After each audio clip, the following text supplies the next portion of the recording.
Good evening. The sentencing for 22-year-old Lawrence Bistoyong, who was found guilty of second-degree murder last October, resumed today in a Hamilton courthouse. He was found guilty of stabbing his teenage cousin to death at a family party in 2023. As Sean Cowan reports, his mental assessment from a physician was revealed today. It was back on July 2nd of 2023, after a rough outdoor basketball game, that 16-year-old Mark Bistoyong was stabbed in the chest with a kitchen knife by his cousin Lawrence at his uncle's home on the Hamilton Mountain. Last year, Lawrence was found guilty of second-degree murder, and this week he will be sentenced. Today in court, Dr. Andrew Chaimowitz, a forensic psychiatrist, spoke about Lawrence's mental health and the state of mind he was in when he stabbed and killed his cousin Mark 2 years ago.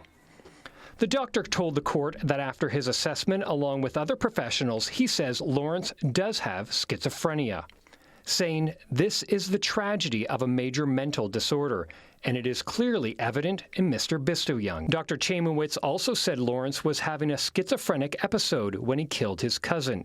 He said he was hearing voices in his head telling him Mark was the demon, and he was told to kill him.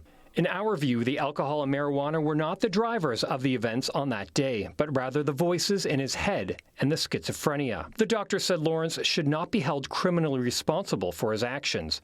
I am convinced with medical certainty that he did not know what he did was wrong.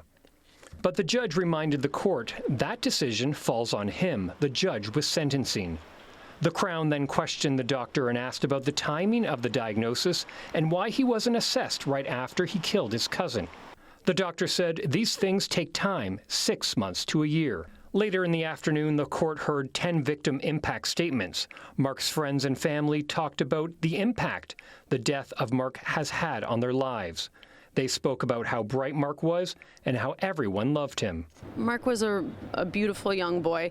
He had such a bright future. He was very competitive and loved to, and full of ambition.